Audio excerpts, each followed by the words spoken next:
नमस्कार मेरे प्रिय आत्मन, आप सबका साई वाणी में स्वागत। और मैं आज खासकर सभी पूरे विश्व के साई भक्तों को प्रणाम करना चाहता हूँ, क्योंकि दिन ब दिन ये सब काम बढ़ते ही जा रहा है और बड़ी खुशी होती है। हम हल्के होते जा रहे हैं, काम बढ़ रहा है, मतलब ज़्यादातर लोग जुड़ रहे हैं और ज़्यादा समस्याएं कम होती जा रही है। प्रश्न तो वही के वही थे पहले, बट अभी बहुत सारे प्रश्न कम होने लगे हैं और उनके उत्तर उनको खुद को ही मिल रहे हैं। मैं इतना ही कहना चाहता हूँ कि ये जो ध्यान धारणा है, ये ऐसी साधना है, ऐसी शक्ति है, ऐसा अभ्यास है जिसको लगातार करने से आपको फल मिलता है। लेकिन वो लगातार करने का जो धैर्य होता है, खासकर साई वाणी का लक्ष्य ही यही है कि लोगों के जीवन में सकारात्मक बदलाव आना। रोटी, कपड़ा, मकान, शिक्षा और आरोग्य के प्रति अडिग होकर हमने जो प्रयास शुरू किया और उसको जहाँ तक लोगों तक हम लेके गए, उसमें काफ़ी अच्छी तरह से हमें सहयोग मिल रहा है। इस बात की खुशी है। मैंने बहुत पहले कहा था कि भारत एक देवभूमि है, शक्ति और भक्ति की भूमि है, और इस पूरे विश्व में भारत का नाम अजरामर होने के लिए हमें बहुत सारे साहित्य, बहुत सारी कलाएं, जैसे कि भगवत गीता है, जैसे कि भगवान कृष्ण है, जैसे कि मैं कहूँगा हर जाति धर्म के लिए, चाहे वो फिर जीसस क्राइस्ट को मानने वाले लोग हैं, मौलाना को मानने वाले लोग हैं, मोहम्मद को मानने वाले लोग हैं, गुरु नानक साहब को मानने वाले लोग हैं, दादू को मानने वाले लोग हैं, कबीर को मानने वाले लोग हैं, कच्छिंदा अवस्था जैसे बहुत सारे ऐसे धर्म ग्रंथ भी है, महान पुरुष भी है, और इसी विविधता के साथ भारत देश बना हुआ है। साई वाणी, साई क्रिया, साई ध्यान और साई योग को जब हमने 2 अक्टूबर 2023 से प्रारंभ किया, निजी स्वच्छता में योग का महत्व बहुत है। पहले हम अपने शरीर की, मन की, विचारों की स्वच्छता करें, काया वाचा मन। उसके बाद हम अपने घर की स्वच्छता करें, और हम जिस परिसर में रहते हैं उस परिसर को पहले स्वच्छ रखें, क्योंकि पूरा भारत देश ऐसे ही क्लीन हो जाएगा। एक बूंद होती है, और जब वो समंदर में मिलती है तो वो बूंद नहीं रहती, वो समंदर हो जाती है। उसी प्रकार एक एक अपने घर का और अपने परिसर को, अपने जो हम जिस इलाके में, जिस मोहल्ले में, जिस जगह में हम रहते हैं, उसको भी हमने हर एक ने संकल्प लिया, दृढ़ता के साथ संकल्प लिया, तो पूरा देश स्वच्छ होने में समय नहीं लगेगा। क्योंकि स्वच्छता ही सबसे बहुत महत्वपूर्ण अंग है, चाहे वो मन की हो, चाहे विचारों की हो, चाहे वो किसी भी शरीर की हो, या किसी भी संस्था की हो, ऑफिसेस की हो, कार्यालयों की हो, घरों की हो, सरकारी दफ्तरों की हो, कहीं की भी हो, उद्यानों की हो, बगीचों की हो, रस्तों की हो। देखो, अब जब बाहर के देश के फोटो भी हम गूगल में देखते हैं, अभी मैं तो 20-22 राज्यों में, देशों में, बाहर के बहुत सारे जगह में मैं जाके आया हूँ, मैंने देखा वहाँ कितनी सुंदरता है। सुंदरता यहाँ भी है। हमारी नदी देखेंगे और वहाँ की नदी देखेंगे तो फर्क इतना ही है कि मानव ने यहाँ नदियाँ खराब कर दी है। नदी तो सुंदर ही होती है। उस प्रकार मैं एक बहुत अच्छी तरह से यहाँ सबके लिए एक संदेशा देना चाहता हूँ। जो आज का प्रश्न है, जो मिताली शंकर ने पूछा है, मिताली ने पूछा है कि वो मिताली 33 इयर्स की एक महिला है, और मेरी बहन ने, उसने मुझे पूछा है कि सुनील जी, मैं बहुत प्रयास करती हूँ लेकिन मेरे से ध्यान होता ही नहीं है। कभी कभार 1-2 मिनट के लिए मैं शांत बैठने का प्रयास करती हूँ, हजारों विचार मन में आते हैं। आप हमें समझा दीजिए कि ध्यान की बाधाएं क्या है और ध्यान करके क्या फायदा होने वाला है।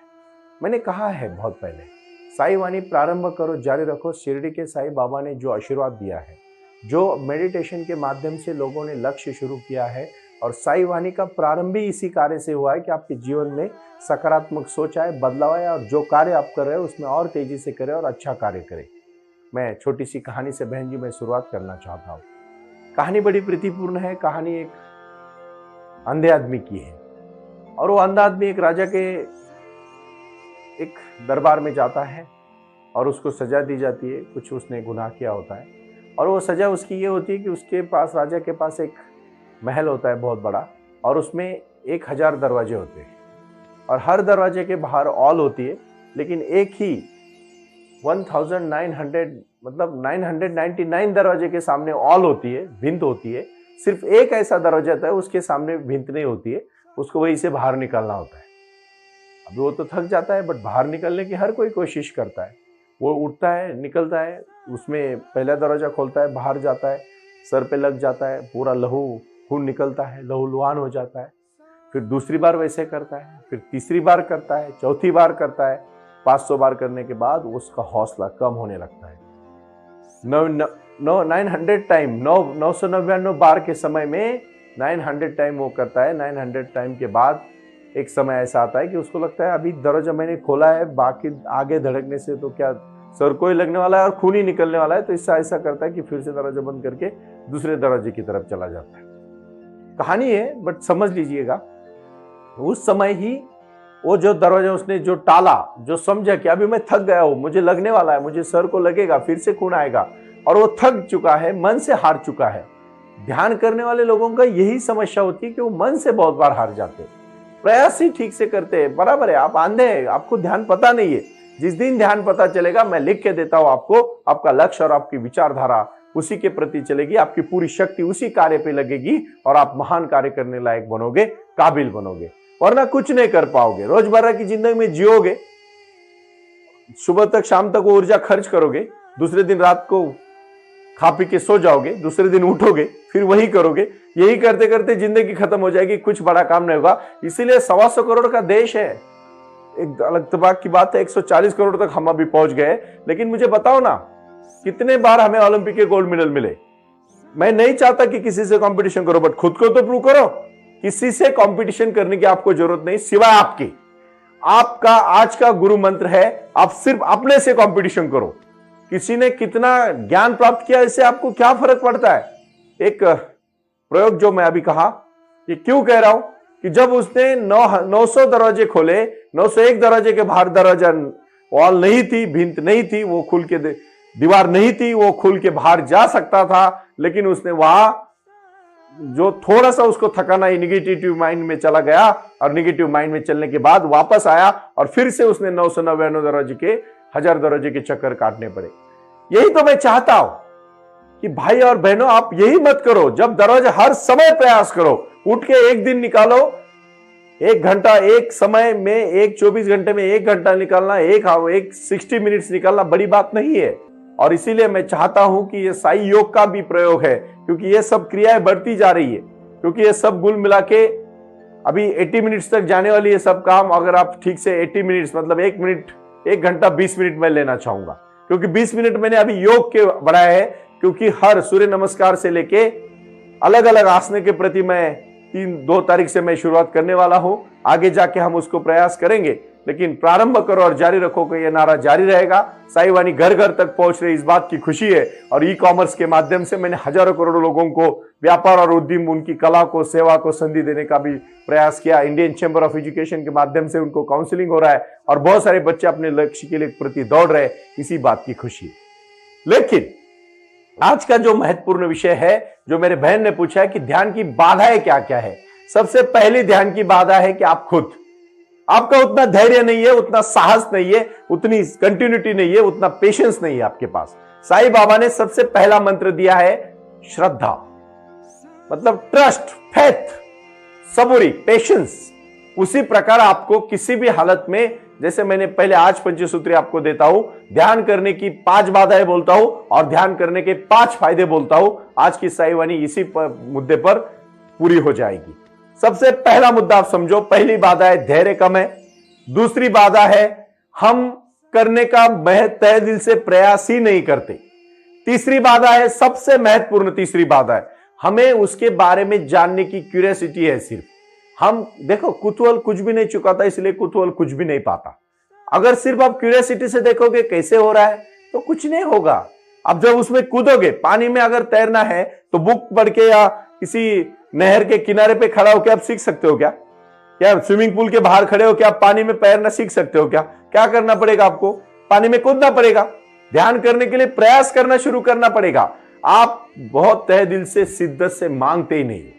प्रारंभ करो, जारी रखो, प्रारंभ करो, जारी रखो। इसी विचारधारा में बहुत कुछ है, और यही करते करते करते करते करते करते करते करते आप मेडिटेशन के तौर पर चले जाओगे। बहुत बड़ा मंत्र है, बहुत बड़ी शक्ति है, गुरु की भक्ति है, साधना है, ये विचारधारा है। मैंने जो प्रयास किया है, और आज कम से कम हजारों करोड़ों लोगों के घर घर में साई वाणी बज रही है, लोग सुन रहे हैं। साई ध्यान, साई क्रिया, साई योग और साई वाणी को सुनने के बाद उनके जीवन में जो बदलाव आया है, उसमें से मैं तहे दिल बहुत शुक्रगुजार हूं। इसीलिए मैंने उनको पहले दिन में कहा था, यत्र योगेश्वर, जहां भगवान कृष्ण और जहां अर्जुन जैसा योद्धा है और जहां नीतिमत्ता है वहां फल है। धर्म क्षेत्रे कुरुक्षेत्रे समवेता युस्वा मामका पांडव अक्षय व किम कुर्वत संजया। ये जब अर्जुन पूछा था उनको कि क्या हो रहा है, तो यत्र योगेश्वर, जब उन्होंने कहा आखिरी में श्लोक में, तो क्या कहा इसमें? कहा ये विजय पक्का है। ये विजय पक्का होने के लिए आपको चलना पड़ेगा। मैं लिख के देता हूं मेरे साईं वाणी के सभी भक्तों को, भाइयों को, बहनों को और साधकों को कि आप सिर्फ प्रयास करो, आपको फल मिलने वाला है, आपको कोई नहीं रोकेगा। पांचवा और आखिरी जो समस्या है वो मैं कहूंगा, सबसे पहली बात, आपको ये चीज कुतूहल से नहीं बल्कि दृढ़ता और संकल्प के साथ लेनी है। मैंने संकल्प किया है कि मैं ध्यान करके ही रहूंगा, ये तब जब तक आप बहुत कोशिश करके। गौतम बुद्ध की जीवन की कहानी, 6 साल गौतम बुद्ध दर दर के भटकते रहे, ज्ञान प्राप्त करने के लिए इधर उधर गए, कुछ नहीं मिला। जे 6 साल के बाद निरंजना नदी के पास जब एक महिला खीर लेके आ रही थी, और जब बुद्ध वहां पूरे गिरे हुए पड़े हुए थे, और जब उसने वो खीर खाई और उनको ज्ञान प्राप्त, और उन्होंने बोला कि मैं इसी पेड़ के नीचे आज दृढ़ संकल्प करता हूं कि मुझे ज्ञान प्राप्त होगा, नहीं तो मैं उठूंगा नहीं। मैंने वो बोधिसत्वा की भी कहानी पहले बताई थी, आज फिर से कहूंगा। गौतम बुद्ध के जीवन में ही कहानी है। बोधिसत्वा चाइना जाके जब प्रचार प्रसार करने लगे तो दीवार की तरफ मुंह करके बोलते थे। 8 साल हो गए, बोधिसत्वा ने कभी पीछे मुड़ के 2 घंटा जो भी लोगों को संबोधित करते थे, शिष्यों को संबोधित करते थे, नहीं किया। लेकिन 8 साल के बाद महापात्र आया और उन्होंने कहा, मैं मेरा हाथ तोड़ के आपके सामने रखता हूं, और नहीं आप पीछे मुड़िए, मेरे तरफ देख के बोलिए, नहीं तो मैं गला काट के रखूंगा। बोधिसत्वा कहता है, मैं तेरा ही इंतजार कर रहा था। कहानी का मतलब ठीक से समझो। जब तक आप ईगरली ये सब चीजों को खुद को बदलने का प्रयास आपको खुद को अंदर से करना है। और मैं लिख के देता हूं कहानी के साथ, जब मैं कहता हूं तो आप इसका मतलब समझिए कि आपको खुद को बदलना है। कोई नहीं बदलेगा, कोई दूसरा आपको बदल नहीं सकता, कोई किसी की जरूरत भी नहीं है। आपको सिर्फ खुद को तय करना है कि मैं कैसे बदलूंगा। और याद रखना भाई और बहनों, आपको बदलने में कोई समय नहीं लगेगा जब आप ठान लोगे। अभी ये हो गई 5 समस्याएं। अभी फायदे आप समझिए। सबसे पहला फायदा, छोटी छोटी समस्याएं निकल जाएंगी। दूसरा फायदा, मन स्थिर होने के बाद आपके हाथ से क्रिएटिव काम होगा। तीसरा फायदा, सबसे महत्वपूर्ण, आप फिजिकली, मेंटली, इमोशनली हल्का और फिट महसूस करोगे, फ्रेश महसूस करोगे। चौथा, सबसे महत्वपूर्ण पॉइंट है, आप अपने जीवन के लक्ष्य के बहुत करीब जाओगे। और किसके लिए आप जन्मे हो, आपका क्या लक्ष्य है, और आपके, में बोलते हैं ना, चंदन के पेड़ को खुशबू खूब अंदर से आती है, उसको बताना नहीं पड़ता कि उसकी खुशबू आ रही है। उसी प्रकार आपके जीवन में आपके सब रिलेशन अच्छे हो जाएंगे, लोग आपको मिलने के लिए तरस जाएंगे, खुश हो जाएंगे, और आपका एक दोस्ती का एक ऐसा उनके साथ माहौल बनेगा।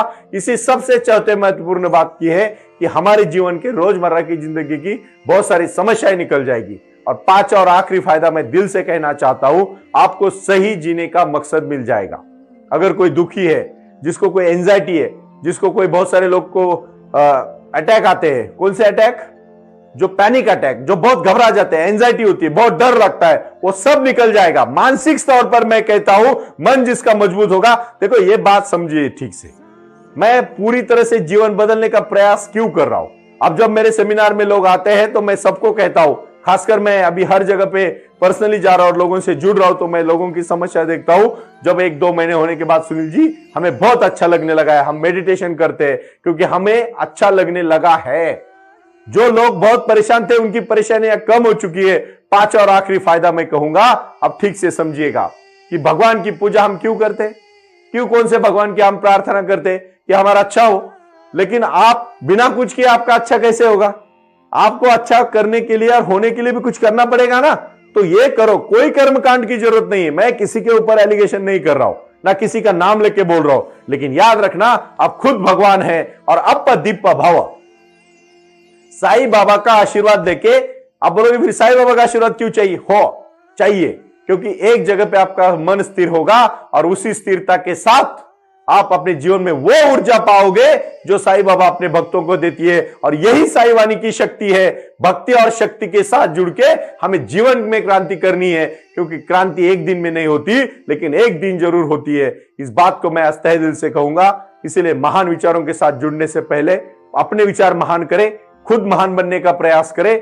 आप बताए मत आप महान है, आपके आचरण से, आपके व्यवहार से, आपके बातों से, आपके विचारों से, आपके कार्य से, और आपने जो ज्ञान प्राप्त किया है उसको समाज में लाने तक का जो आपने प्रयास किया है, उसमें समाज के लिए जो आपने सेवा की है, लोगों की जो सेवा की है, उनके रोजमर्रा की जिंदगी में जो आपने बदलाव लाया है, वो सब विषय में आपके जीवन में क्रांति होगी। क्योंकि आखिरी में मैं कहूंगा, खुद के लिए जियोगे भाइयों तो खत्म हो जाओगे, लेकिन दूसरों के लिए जियोगे तो याद रखना, जिंदगी भर नहीं 100 पीढ़ियां तक याद रखोगे। क्योंकि जो दूसरों के लिए जिया है उसी का ही नाम आज अमर हुआ है, वरना बाकी लोगों को तो लोग यूं ही भूल जाते हैं। इसीलिए प्रारंभ करो और जारी रखो। यही आज के साई वाणी का संदेश है। प्रणाम।